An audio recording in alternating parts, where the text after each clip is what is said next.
Hello बच्चों, welcome to my channel nursing notes by Pragati. कैसे हो आप सब? आई होप आप सब अच्छे होंगे।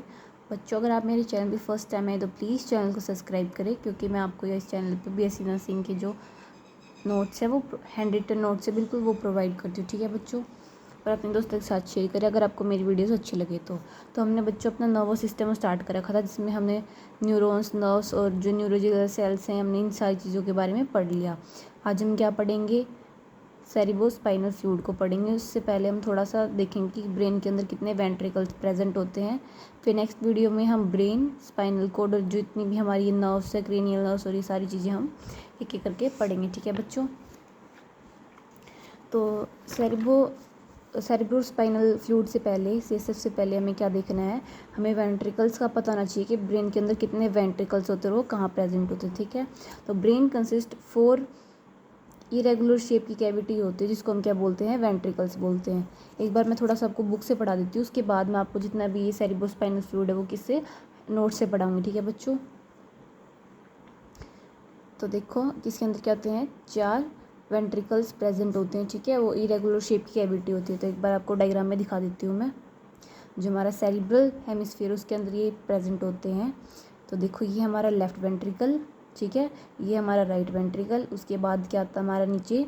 ये होता है हमारा थर्ड वेंट्रिकल। ठीक है, और फिर नीचे थोड़ा सा और आने के बाद ये क्या आते हैं? हमारे फोर्थ वेंट्रिकल। फिर किससे स्टार्ट हो जाते हैं? अपने स्पाइनल कॉर्ड में कन्वर्ट हो जाते हैं। ठीक है, तो अब मैं आपको दिखाती हूँ। आज हम देखेंगे वेंट्रिकल्स। टोटल 4 वेंट्रिकल्स है। ठीक है, वो इरेगुलर शेप की कैविटी होती है हमारे ब्रेन के अंदर।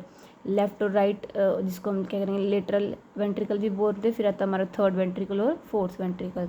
तो अब हम देखते हैं अपनी सीएसएफ। ठीक है, सीएसएफ सर्कुलेट करता है constantly from the ventricles through the sub arachnoid space के अंदर around the brain and spinal cord. जो हमारा सीएसएफ है, देखो बच्चों, ये हमारा ब्रेन है। इसके अंदर मैंने इसके जो डायग्राम में आपको वेंट्रिकल्स दिख रहे होंगे, लेफ्ट और राइट, और फिर ये हमारा थर्ड वेंट्रिकल और फिर ये हमारा फोर्थ वेंट्रिकल। ठीक है, अब देखो, जो आपको ये सब आर्केनोइड स्पेस दिख रहा है ये ब्लू कलर का, इसमें क्या होता है? हमारा सीएफएस फ्लो करता है, मतलब ये कवर करता है किसको? ब्रेन को। और किसको? ये हमारा जो स्पाइनल कोड है इसको कवर करता है। ठीक है, हमने ये देखा। इससे क्या करता है? ये यहाँ पे सर्कुलेट करता रहता है। ठीक है, around the space around the brain and spinal cord की। ठीक है बच्चों, आई होप आपको इतना समझ में आया।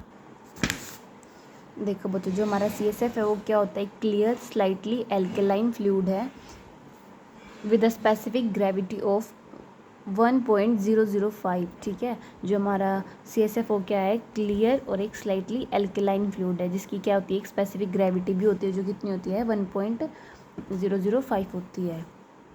कंसिस्ट ऑफ, सीएसएफ के अंदर क्या क्या होता है? वाटर होता है, मिनरल सॉल्ट्स प्रेजेंट होते हैं, ग्लूकोज, प्लाज्मा प्रोटीन और फ्यू ल्यूकोसाइड्स भी प्रेजेंट होते हैं, स्मॉल अमाउंट ऑफ कैरेटिनिन और स्मॉल अमाउंट ऑफ यूरिया। ये सारी चीज़ें किसके अंदर? हमारी सीएसएफ के अंदर प्रेजेंट होती हैं। CSF is CFS is secreted into each ventricle of the brain bye choroid plugs. जो कोरोइड प्लग्स होती है उसके अंदर क्या होती है? फॉर्मेशन होती है सीएफएस की। तो वो क्या करती हैं? सीएफएस को रिलीज करती है, मतलब सीक्रेट करती है किसके अंदर? हमारे वेंट्रिकल्स के अंदर। देखो, जो इसका डायग्राम बना रखा है, ये 2 वेंट्रिकल थे, लेफ्ट राइट। फिर हमारा आता है थर्ड वेंट्रिकल और फिर हमारा फोर्थ वेंट्रिकल होता है। ठीक है बच्चों, तो इसी में क्या होती है? सीएसएफ की सिक्रेशन होती है। आगे देखते हैं हम, हाइड्रोसिफेलिस क्या होती है? तो ये accumulation of the fluid in brain के अंदर, उसको एक्यूमुलेशन होना, उसको हम क्या बोलते हैं? हाइड्रोसिफेलिस बोलते हैं। किसके अंदर? सब आर्केनोइड वैली के अंदर। ठीक है, जो हमने देखा था, सब आर्केनोइड स्पेस होता है इसके अंदर।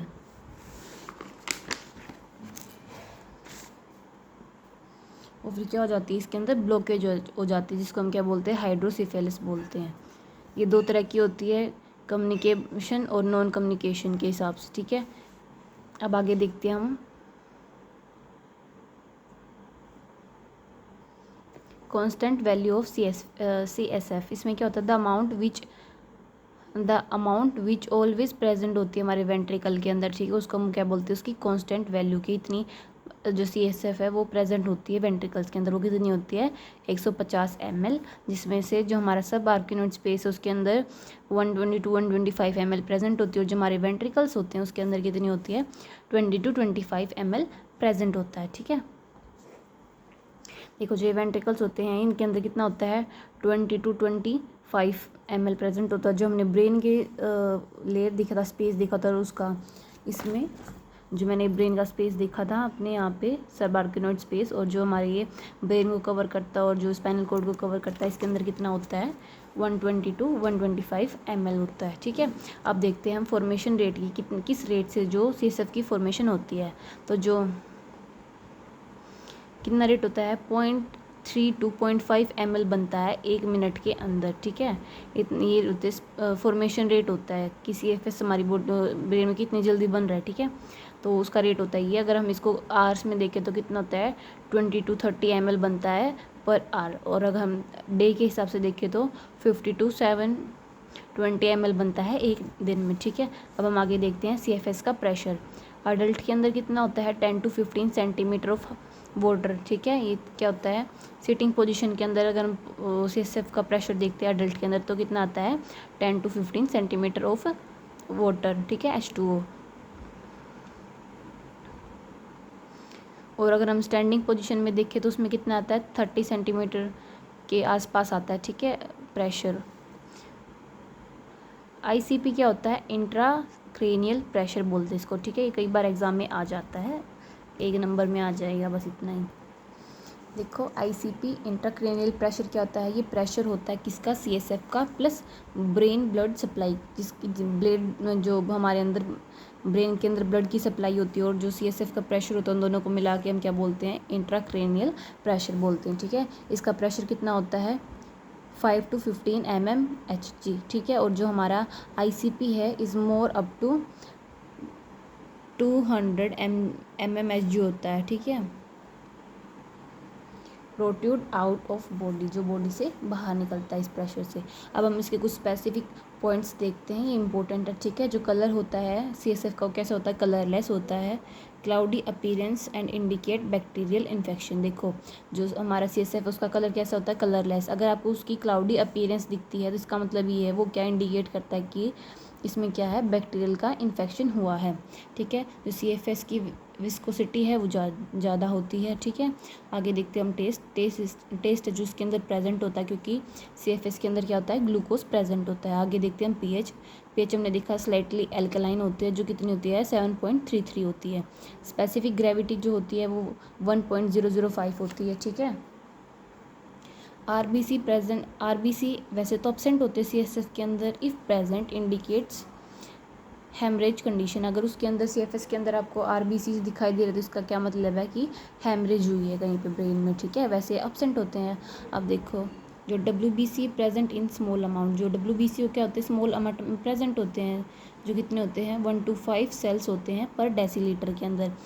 इफ़ अगर इससे ज़्यादा है तो क्या इंडिकेट करते हैं कि हमें इन्फेक्शन हुआ है। ठीक है, जो IgG है ये एंटीबॉडी होती है, क्या होती है एब्सेंट होती है हमारी CSF के अंदर। अगर ये भी आपको प्रेजेंट मिलती है वहाँ पे तो क्या इंडिकेट करती है स्क्लेरोसिस। ठीक है, अब देखते हैं हम प्रोटीन प्रेजेंट होता है 15 to 50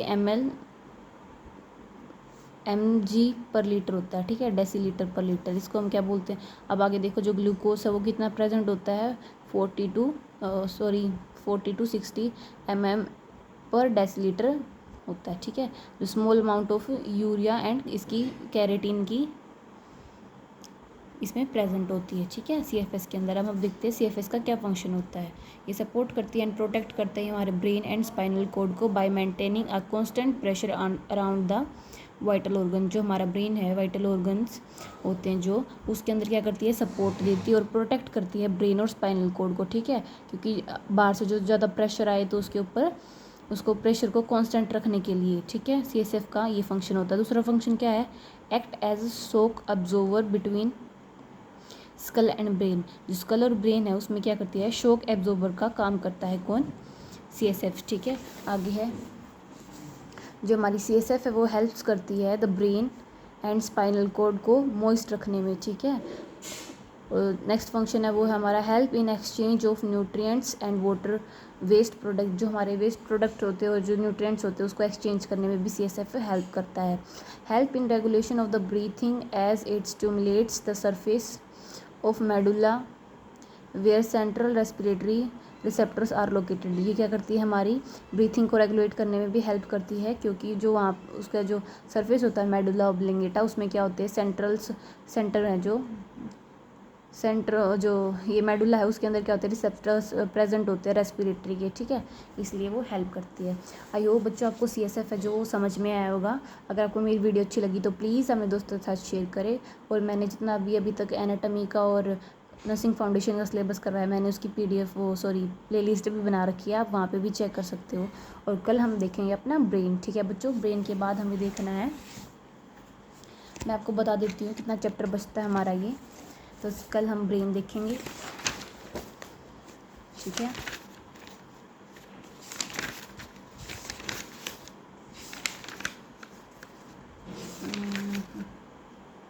ब्रेन के बाद हम अपनी स्पाइनल कॉर्ड देखेंगे, ठीक है। और फिर जो ये हमारी क्रेनियल नर्व्स हैं, जो कि पीछे चली गई, 1 मिनट रुको। और जो हमारी क्रेनियल नर्व्स हैं हम वो देखेंगे, ठीक है। हमारे 3 टॉपिक बचते हैं अभी, ब्रेन, क्रेनियल नर्व्स और स्पाइनल कॉर्ड, ठीक है बच्चों। फिर हमारा जो सिलेबस है वो कंप्लीट हो जाएगा यहाँ पे, ठीक है। आई होप आपको मेरे नोट्स है जो अच्छे लगते हैं। अगर प्लीज़ आपको मेरे नोट्स अच्छे लगते हैं तो अपने दोस्तों के साथ शेयर करना ना भूलें। Thank you.